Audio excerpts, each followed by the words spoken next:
Welcome to our monthly State of the Industry. We are now over halfway through 2023, so we've got some exciting things to announce today, and we also have some awesome speakers. So let's get right into it. I am Leslie Hilbert. I am the general manager, of course, of our Xperience Brokerage Network, which encompasses 4 amazing Keller Williams market centers here in the state of Oregon. And usually I have my partner, Katie Hardman, with us as our Chief Opportunity Officer.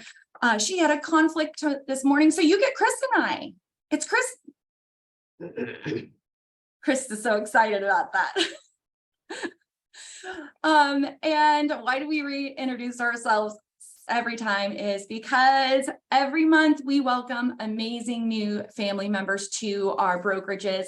Since the last time we got together, we have welcomed 17 new XBN and KW family members to our market centers. You can see the names of all 17 new family members on the screen. Some of them are on the call this morning. Welcome, welcome, welcome. Please say hi to them, welcome them with all of our culture and love, and make sure that they get integrated into all of our awesome systems.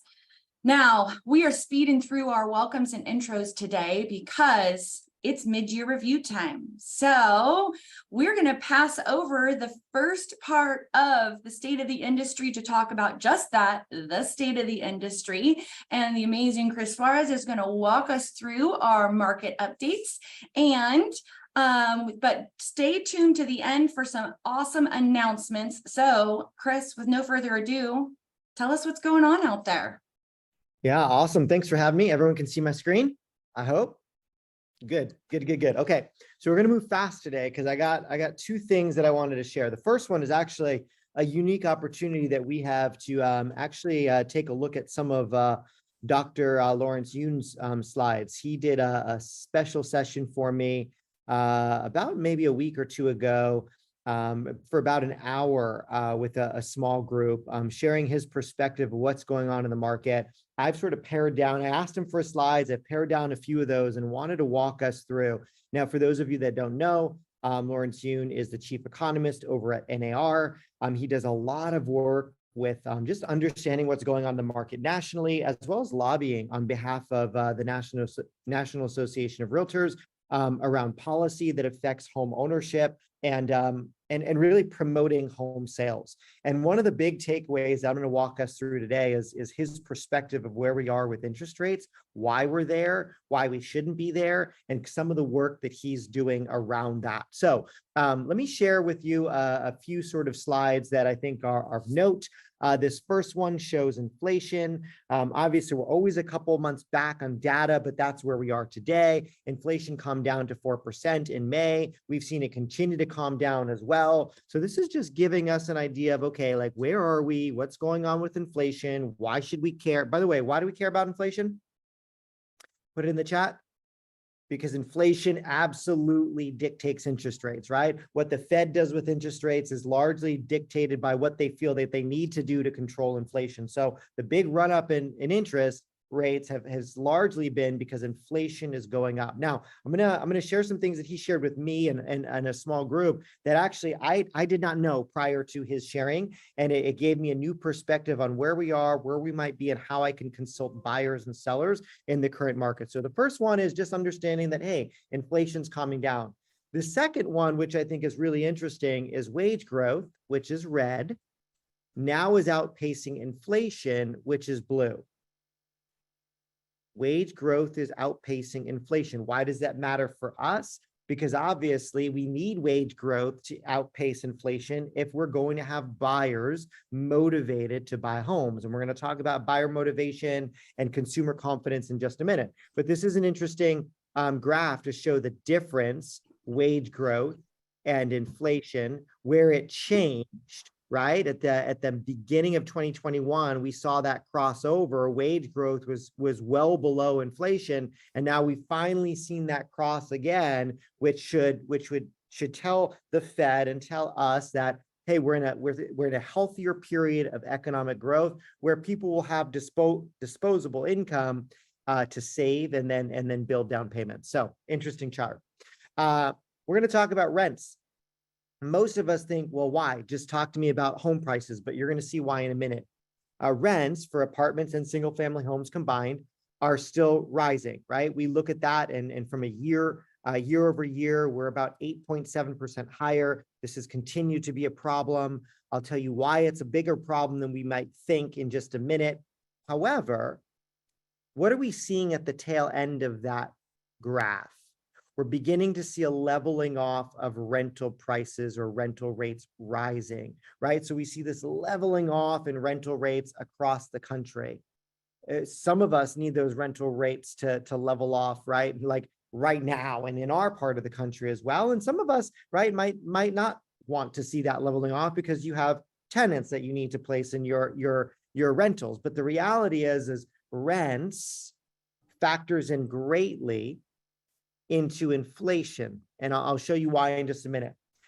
One more chart around rental rates. So we looked at it year over year, but we see that we're actually seeing a pretty steady, arguably, right, steady decline in rental rates month over month as well. So this is single month rent gain multiplied by 12 months. We're at about a 6% rate of increase month over month, as opposed to the 8.6 year over year, which means we're trending down. Those rental rate increases are coming down.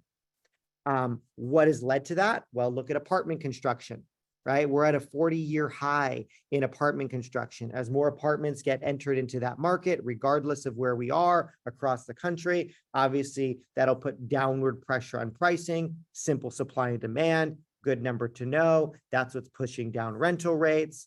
Why do we care? Here's why. Because each of these things is showing price growth, right? These key items contribute to the consumer price index, or what we call CPI. And CPI is what drives inflation. So what are the two top things that have been driving inflation in our country? Car insurance, and we can talk about why. Like we can talk about all the windows are getting smashed and the catalytic, is that right? Catalytic converters. You know, I'm a car guy, clearly. Anyway, those things that they're pulling out from the bottom of your car to do something with, like that is why our car insurance is going up. And some insurance companies are bailing out of certain cities and even states, right? Car insurance has gone up. You've experienced that. Rent has gone up. It is the number 2 category of increase that is driving inflation. So as rental rates come down, if the Fed is truly understanding what's going on and what's driving inflation, they would be looking at car insurance, they would be looking at rent, they would be looking at food and electricity and right, all these things that contribute to inflation. And what would they see at rent? Our second driver of inflation is seeing some big pullbacks, which should lead to lower interest rates. So Lawrence Yun on our private Zoom said this. He goes, I have no idea why we are continuing to see rent increases. We should have seen them stop probably 2 quarters ago. We are lobbying hard and sharing data to show them why that interest rate should be lower. And sure enough, NAR, as well as we're going to show in just a minute a few graphs from Goldman Sachs, which is where I get most of my economic data from. Goldman Sachs has revised their outlook for interest rates, saying, hey, we should begin to see a pullback in the 4th quarter of 2023, 1st and 2nd quarter of 2024. So we should begin to see that pulling back. Now, here's why I think we should care. I, as a real estate agent, would take these graphs, would take some of this data and feel a lot more comfortable and confident having a conversation with a buyer around a 2-1 buy down, around a 3-2-1 buy down, around having conversations of why they should be able to get into homes today at interest rates where they may be able to pay or negotiate a buy down from the seller, right? To make that monthly payment more manageable. They still have to qualify for the end of that 3-2-1 buy down should interest rates not come down, but it might move the needle in getting buyers more motivated or creating urgency. Because as interest rates come down, what do you think happens to the buyer pool? Here we go again. The buyer pool will expand, right? And prices aren't going to come down as the buyer pool expands because we have no future vision of seeing an increase in inventory. And so as a buyer waiting to purchase for the interest rates to come down, first of all, They're not coming down to 3% anymore. They're not coming down to 4% anymore. I would feel very, very comfortable sitting in front of a buyer and letting them know that, hey, that I don't think we'll ever see that again. So if you're waiting for that, you will never own a home. Enjoy your apartment. But if we're trying to gauge where interest rates will come to, we're probably going to settle back at 5.5%, right? 5.25, maybe 5.75 more likely. So again, we're talking about a differential of about 2%. We all have seen the graphs of buying a home versus buying a home and interest rate, and what the difference in interest rate does versus waiting and seeing the increase in values in those homes. So I think this gives us incredible confidence that we could advise or consult a buyer to potentially do a 3-2-1 buy down with confidence that they will be able to refinance in the near future. And that's from recent data from NAR, from Lawrence Yun, right, the chief economist, as well as some data from Goldman Sachs. So now those were not my slides. Those were Lawrence Yun's slides, and I thank him for that. And that's pretty awesome that we have access to him and to get those. But let me share the next piece of information that I wanted to share today. And by the way, if you have questions along the way, just raise your hand. I'll be able to see your hand pop up, and I'm happy to take those. Okay, so let's go through some real estate activity. So these graphs we get because we are partnered with Goldman Sachs here at our network, and they send me a weekly and then a monthly report as well. I kind of got a little bit of anxiety because about 5 minutes before this call, I got the latest monthly report. So you know me, I'd love to dive into that one, but we'll have to do that again, right? So Leslie, we'll plan something in a couple of weeks, and we'll give or maybe next month, and we'll give a quick up from the report that just came out 5 minutes ago. But this is just inventory, right? Inventory of existing homes. Why do we care? Because this is absolutely an indication of pricing. Inventory of existing homes. Now, this is not new construction. We're seeing actually a peak, and builders get back into the market. Builders are going to have a solid heyday over the next year. Why? Because existing home inventory is down, right, across the country, and in our market, in our state as well. New construction is the place to be in order to create inventory to fuel some of that buyer demand. So existing homes has compressed. It rose a little bit last year. We heard these hints of like, oh, here we go, right? We heard that, right? Oh, here's our bubble. Like prices are going to drop. I'm going to wait this one out, Chris. Our buyers said that. Media said that. And the reality is, where are we? Well, here we go. We're dropping again for existing home sales. So that's a national number. Housing activity. This matters to me. Housing activity is number of, it's a data point that they combine a few things. They look at pendings because that's real activity. They look at showings. So they're keyed into all of the major MLSs, and they're looking at data. So housing activity has rebounded. This is the 6-month moving average. So you'll see over the course of the last few months, people are back active in the market. We saw this massive drop off, right? You felt that at the end of 2021, beginning of 2022, sort of the end of 2023, we saw that bump down, and now here we go, and many of us have begun to experience the activity. Now, does that mean like your sales are up and everything's amazing? No. And I'm sorry to tell you this, but we'll probably have a pretty rough winter as well. That's what I would be predicting. Plan for it, budget for it, batten down the hatches for a pretty rough winter. But activity is up, and that's a good thing. Existing home sales. Existing home sales have actually increased nationally 6% year to date through April, right? This is the April data. We now have May data. I looked really, really quick. It's still increased year over year as well. So here you see the dark blue is pending. The light blue is sales. Now, here's my concern about this graph. Pending is that forward indicator of where sales will be. And sure enough, we're at a 4 million homes pending rate versus a 4.5 million homes closing rate.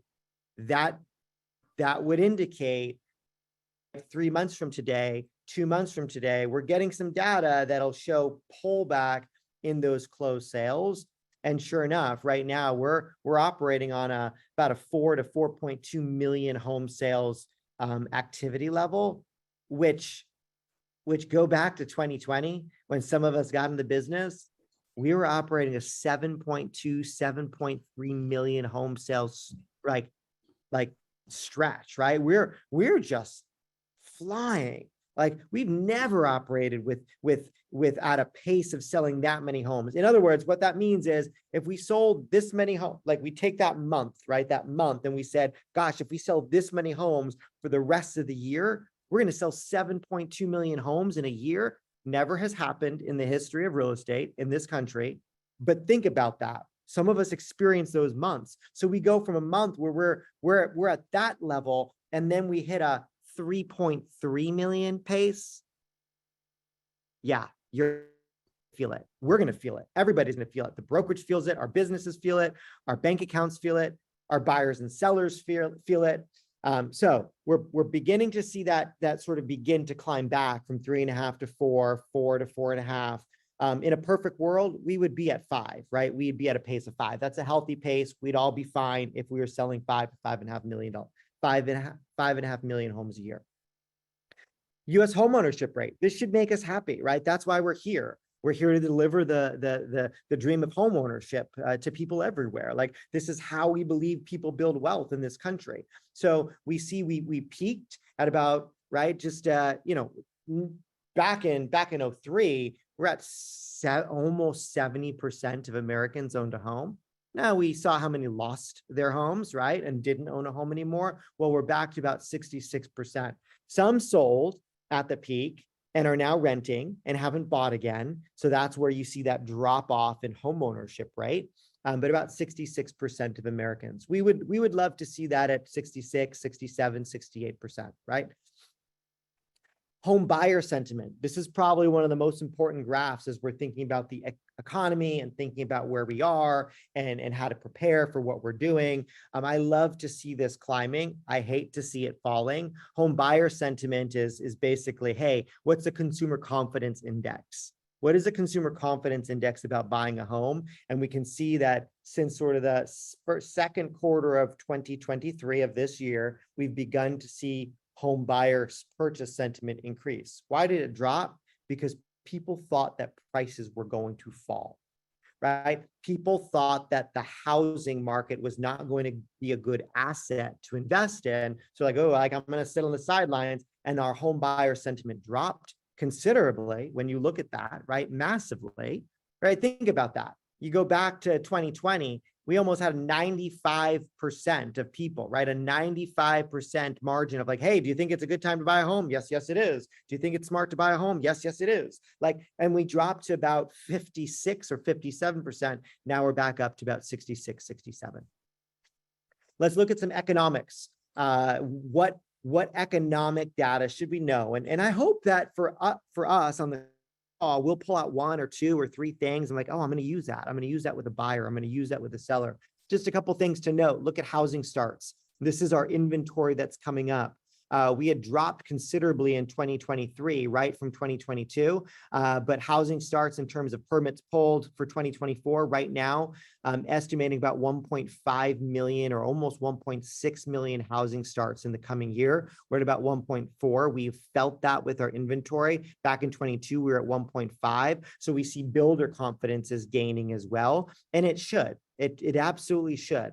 I know that our market is very difficult, depending on where we are. In Eugene, that's difficult to build. In Portland, difficult to build. Southern Oregon, a little bit easier with regulation and city, but it's been difficult for the state of Oregon that is highly regulatory in terms of units and building and permitting, and the cost of permitting has been ridiculous here. We need that. We need help from even local government to make building easier. But you'll see that that'll begin to climb a little bit as well. And then you'll see national housing pricing. Look at their estimates, right? In 2022, we saw a 10% increase in value. In 2023, Case-Shiller estimates will end the year at about a pullback of 2%. And what are they already estimating for 2024? A 2.8% increase. So again, here's the news. If you're waiting for an interest rate drop, well, that's fine, but you're going to give it all back up in your home purchase price anyway. So be mindful of that as well. And then you'll look at interest rate expectation there in 2024. This is Goldman Sachs expectation that we'll sort of end the year at about 6.4, 6.5%. We'll end next year, we'll get to about 5.9%. We're going to be in the new normals in the fives, mid to high fives. A couple other data points that I wanted to share today. US housing affordability has slightly improved. Well, how the heck has it improved? It's because we've seen slight pullbacks in interest rates at some portions of this year, but we've also can't get this thing turned off. seen that. Whoops, there we go. We've also seen that pullback in pricing a little bit, right? Nationally of 2%. Right now, we're at about a 4.5% nationally in pricing. We'll end the year at 2.2, according to Goldman. But that actually drives affordability as well. Don't get excited about this. Like, I don't see affordability being solved with pricing for sure. It'll go up a little bit as interest rates come down, because obviously the two things that drive affordability, or the three things that drive affordability: interest rates, housing pricing, and income. So we showed that graph from Dr. Yoon earlier. We've seen income come up a little bit and increase as well. We saw a good jobs report just a minute ago. So affordability will look to get a little bit better over the course of next year. Month supply. And here tells the story of existing single family homes and new single family homes. Existing, man, this is tough. So for most of our markets, that's all we got. Right? We don't have a ton of new construction flooding these massive neighborhoods like they do in maybe Dallas or Phoenix or some other markets. We are really, really focused on what? Our existing single family homes. This is a good graph to show sellers, because that's the majority of their competition in most of our markets. Not all, but most of our markets right now. And we're under 3 months of existing single family homes across the country. When you look at new homes, we see about a 7.2 months of inventory of single family homes across the country. By the way, that's great to see too. Like, that's not too much. That is not too high for new construction. Just an interesting data point for our buyers that are still hung up on the fact that values are going to come down. 80% of metro areas saw positive seasonally adjusted home price growth in April of 2023. By the way, I bet you that's 85, 86% in May. I bet you that's 90% in June. Like, we're pulling out of that, right? Now, a year ago, we were at 99% of metro areas saw positive seasonally adjusted home price growth. So we've dropped, obviously. Like, actually, yeah, I was not looking at the graph. It's on the graph. Like, you'll see us up by 99%. Sure enough, we're just over 80% right now. But a good, and again, something good to know to share with our buyers and sellers. Housing prices rose annualized at 0.4% in Q1 of 2023. So again, right, in that quarter, just that quarter, it rose 0.4%. We're down for the year, but again, we've already talked about what we think will happen by the end of the year. Okay, I love this graph. It's one of my favorites of today. So if you want to screenshot it, you can. I'll just share my perspective on this. So this is a graph that Goldman put together to look at what has happened in the real estate market historically after what they call a hiking cycle. So a cycle of rate hikes, right? Rate hikes, rate hikes, rate hikes. After the rate hike, or after the peak of that rate, what happened to home prices immediately thereafter? What a valuable piece of information for us to share with our buyers. And what has happened outside of June 06, which, by the way, was completely policy, right? Because there at that moment in time, mortgages had shut down. Like, we were just that was a whole different ballgame, right? But in 95, in 2000, in 18, right? 2018, in 2023, which is where we're about to see, historically, we have seen home prices perform well after conclusion of hiking cycle. So from a perspective of a buyer, what would this cause a buyer to do? It sets some expectation, shouldn't it? It should absolutely set some expectation of what they are about to see happen. It also is good for us to know, right? In even understanding, like, how do I price this home? So I love this piece of information. I would share this with buyers. maybe screenshot this and text this to a couple buyers that are in the car right now that committed to you. Say, hey, I'm really glad we're out shopping right now. I'm glad we met last week. I'm glad you committed to search for a home with me because I just got this piece of information from the economists that we're partnered with over at Goldman Sachs. Look at what has happened historically after rate hike peaks. We've seen our peak, expect to see this in pricing. Let's get serious. That's a nice touch. Now I'd also do a little passive aggressive touch. Just kidding, I wouldn't, but you might. And you would send it to people that have said, no, I'm going to hold out. Like I'm going to wait for things to sort of level off. Great. Enjoy that. I hope 95 doesn't happen. I hope 2000 doesn't happen. I hope 2018 doesn't happen. I hope 2023 doesn't happen, because if it does, like, we'll never buy a home together. So anyway, I love that graph. Last two, Leslie. Yes, I have 2 more minutes. Last two, household formation.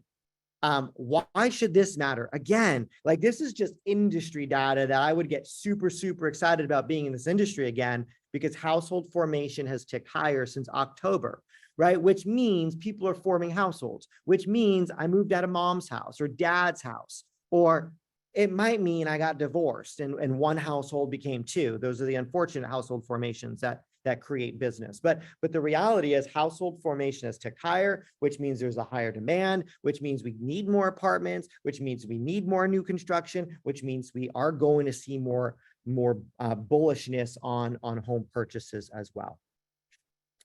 And this one I think is interesting for us as well. It's why buyer and consumer confidence has peaked. It's also why affordability has shown up a little bit. Nominal personal income continues to grow. So we saw a massive, right, jump up in personal income. We saw that come down in 2021. And now we've sort of just leveled little by little. Disposable personal income per capita has continued to go up, which will drive our market and the sale of the product that we have to sell.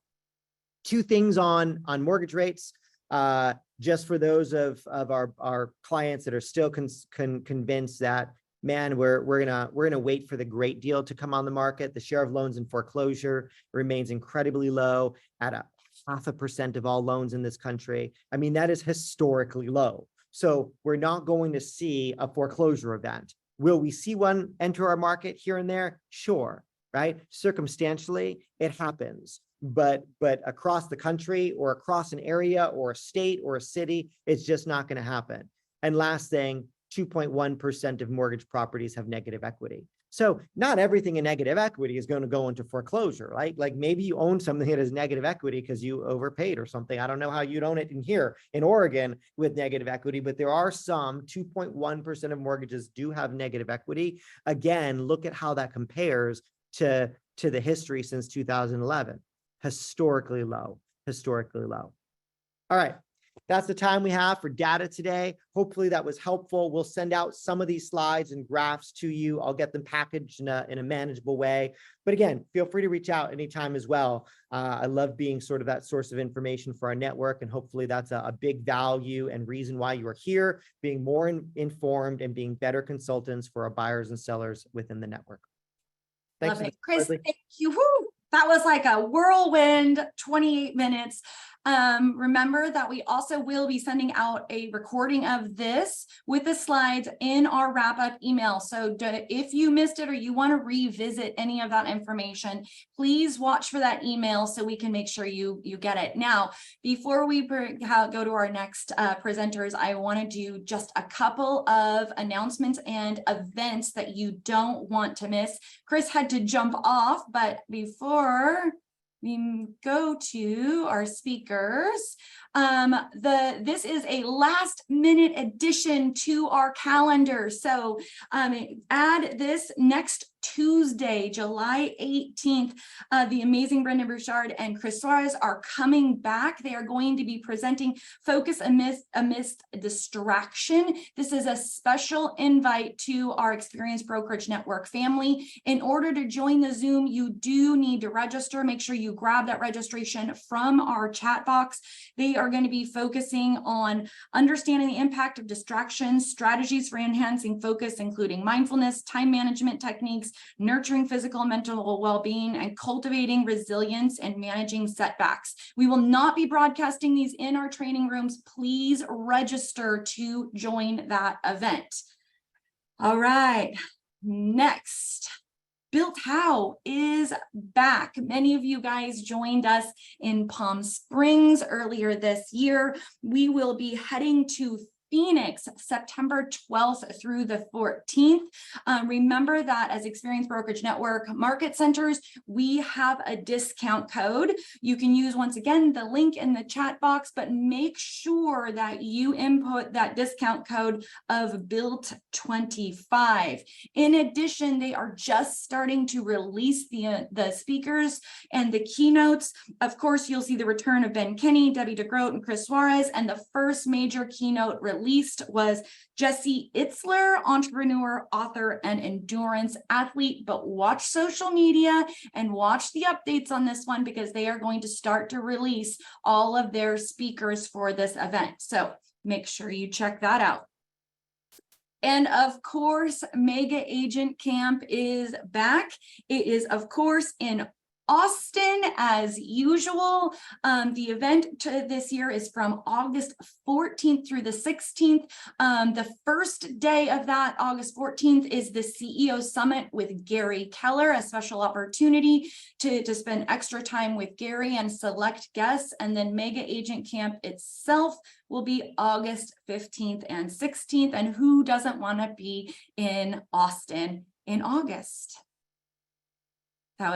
I see some of you laughing. We've been there. It's hot, but I promise you it will be cool inside. All right. Now we are excited to also announce that Katie and I are always looking for incredible new opportunities that will add value to you as our agents, as well as your clients and consumers. And this SOI, we are excited to announce that we are going to be bringing you 2 new opportunities. So the very first is we are excited to announce a brand new power partner for Xperience Brokerage Network. That is America's Preferred Home Warranty. Our sales representative, Benjamin Lammers, is going to be walking you through what the benefits are for you and your clients to integrate this amazing new product into your businesses. Ben, are you with us? I am. All right, my friend, I'm turning over the power to you, and you should be able to share your screen. Awesome.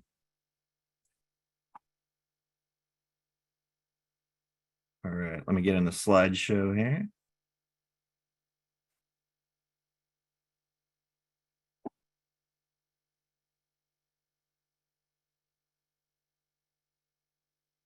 All right, can you guys see the Yep. slides? We can see Perfect. it. Awesome. All right, so yeah, I'm Benjamin Lammers. Benjamin, Yeah. you're not in necessarily presenter mode. Like, we can see the next slide coming up, but Oh, you gotcha. wanted to adjust. Let me see how I can do that there.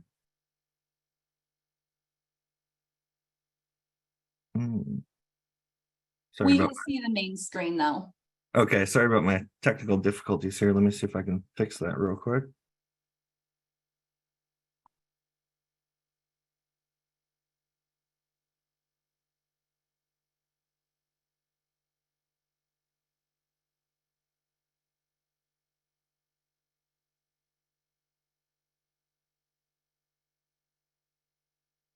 Okay, sorry about that, guys.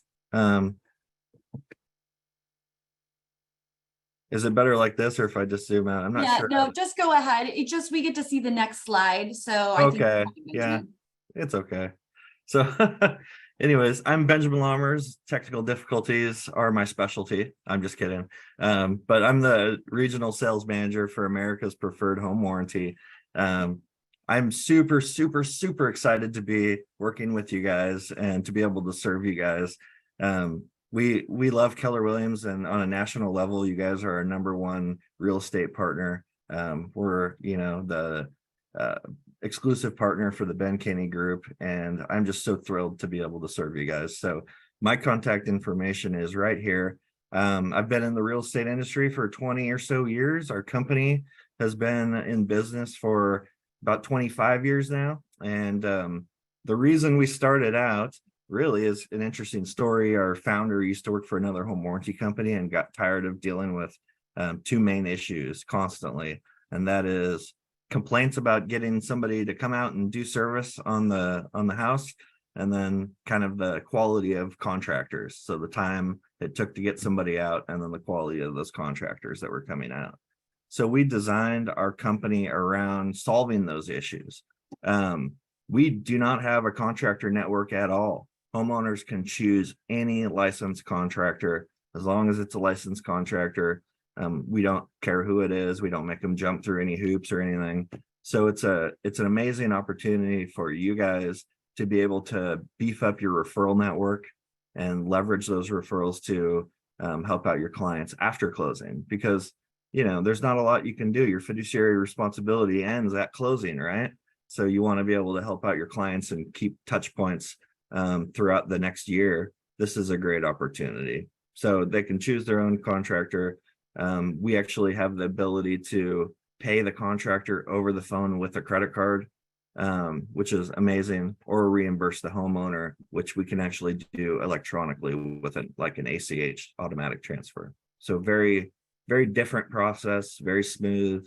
And I like to be very involved as well, and just to ensure that your clients are well taken care of and they have a wonderful experience. I always recommend having your clients call me first. That way I can keep an eye on their claim and walk them through the process.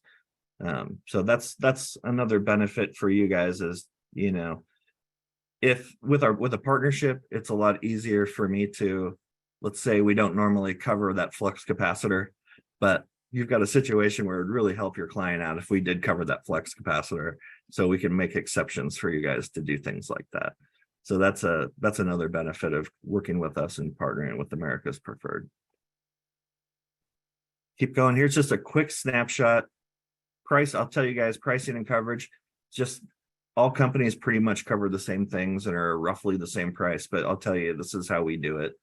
We kind of throw everything in with our basic warranty plan. We don't want you to have a million different options. You get one basic plan that's super comprehensive, covers your HVAC, your appliances, everything. And you get to choose between a $100 or a $50 deductible. So you see right there on the left-hand side, $499 or $535. And guys, I don't want an information dump on you. So I'm going to be out at all the market centers, at all your offices. I'll be there going through all this stuff in more detail, spending time with you. I'll be available. Okay. So I just want to make sure that's super clear. So don't worry if you don't remember all this information. We do provide complimentary listing coverage too for your listings. It's an awesome tool. So take advantage of that. If your sellers do provide the warranty to the buyer, then they get 2 years of post-sale legal protection. We pay up to the first $1,000 of their legal fees. And yeah, it's $1,000, but usually it's some kind of silly dispute where a letter from an attorney makes it go away, and this will cover that letter. Okay, so it's a neat additional piece of value you can add to your clients. We also have a waiver available. So this is just an extra step that you guys can take to protect yourselves and the agencies, to show that you actually offered a warranty and you had them opt out of buying that warranty. I know the state of Oregon's added checkboxes and all sorts of things to make sure that the home warranty is being presented, but this is just an extra step that you can take to cover yourself. It's a PDF, writable PDF. You can add it to your forms. And this is the first thing that, the lawyers come in and look at when there's a post-sale legal dispute. So it's just a nice thing to have, and it'll be available for you guys. We have, there's tons of different ways to order, you guys. Call me. We'll figure out how you like to order. Some people love to use their app on their phone. Some people like to log in. Some people like to text me, email me, whatever you guys want to do. We'll go there and we'll get that figured out. Everybody already has accounts set up in our system. So it's super, super easy to get ordering. Just give me a call anytime, you guys. I'm real estate hours just like you, evenings and weekends. It's okay. I've been in this business forever, so I know how you guys roll, and I'm right there with you. Okay. This is the claims process stuff. We've got free marketing materials for you. Whatever you guys need, if you're doing an open house and you want some sign writers or table tents or, you know, even a plastic stand with brochures in it, whatever you guys want, it's there for you. And we even have a dedicated website for KW. You guys have your own website where you can do all sorts of different stuff. It's right here on the screen, and I'll make sure that's available for everybody as well. That's it for me. Sorry about the funky slideshow, but at least you know, you got the gist of it. And like I said, I'll be out. I'll be meeting with everybody. I'm looking forward to serving you guys. Super, super pumped. Benjamin, thank you so much. One of the cool things, there's so many benefits to our clients, so many opportunities with this one. And one of the things that is really, really cool is that in an increasing litigious environment, you guys have that extra policy of legal protection. So for those of you guys who want to know more about that, it is something I definitely would recommend that you look into to help protect you and your clients throughout the transactions out there in today's market. Benjamin, we will make sure that they get all your contact information in the wrap-up email, and please look for him to show up in your local market center shortly. So thank you so much. Yeah. All right, you guys, we have one more opportunity that we've been exploring for you. This is a service and a value that many agents have used in the past. And we've had a ton of requests to explore it as a network. This one has to do with making sure that all of our agents are safe out there. So today we are excited to welcome Forewarn to our state of the industry to tell us a little bit about what they have to offer and how you would get involved if you are interested in implementing this in your business. So welcome, Robert. Leslie, thank you so much for the intro. Appreciate that. Are you guys able to hear me okay and see my screen? Maybe a thumbs up? All right, cool. We're good. So I know Katie asked me just to kind of keep it really short and simple and sweet. So that's what we're going to do today. I just give you guys just a really quick, brief overview of our product. And obviously, I'll give you my contact information. And then also if there's some interest, we did work out some special pricing for the group. So just reach back out to Katie or Leslie, and I'm sure we'll get all that ball rolling when needed. But thank you for letting me jump into your meeting today and just kind of share with you a little bit more about Forewarn. So the Forewarn platform is built specifically for the real estate industry, where it's been very carefully crafted around fair housing as well. And it works and feels and works very similar to a background check, but it's not a background check. Technically what it is, it's an identity verification platform that's providing some additional information on the person as well. So really the first important step for every realtor out there, as these strangers are calling, reaching out, want to go look at property or maybe list property or do business with you. First step is being able to verify that they are who they say they are and that they're being honest, because that's usually where bad stuff starts. And then the second step is it just helps to kind of remove the blinders, good or bad, and know a little bit more about that person and possibly their character before ever being alone or face-to-face or in too deep on a deal when it might be a little too late. So this is a tool being used by the industry in a very proactive approach to doing due diligence on your prospects. And it's a really simple and easy to use product that's by design, right? It's as simple as what you see on my screen right here. You're going to either receive a call or maybe an email, right? Open house visit, right? Somebody's going to reach out to you and say, hey, I need help. You're just going to check them out in the app, either by their phone number or by their name. And you're going to know who you're dealing with, right? You're going to be able to verify, know who you're dealing with. So we have got coverage on over 98% of the entire adult population in the United States. Never will we reach 100% coverage. It'll be impossible to, but the system is pretty freakishly close. And there's only two ways to look for people inside of the system, either by their phone number or by their name. And with just a phone record alone, you'll be able to find and verify your prospects over 90% of the time. We average about 94, 95% success with phone records. So there's about 5 to maybe 7% of the population that we don't have numbers on. So you'd probably have to search them by name. But just know when you have both a name and a number of that prospect together, right, one way or the other, you should be finding them over 98% of the time.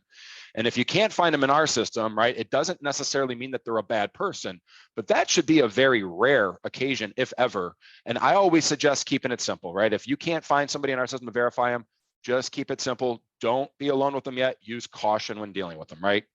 And so let me pull up this just real quick, because I know we're cutting close on time. I just want to show you a screen or a slide real quick, just so you guys kind of have an idea of what you're going to get or what you would see on the back end.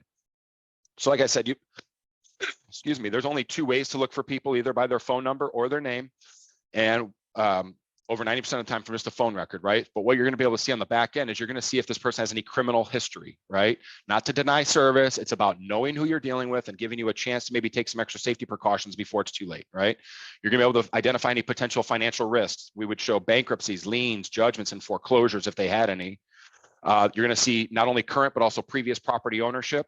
And you'll see a few other data sets as well, like their phone number history, their address history of where they've lived, vehicle records, right? Where now you and other agents around the country are able to properly plan for these showings and meetings with a much higher level of confidence of who you're dealing with.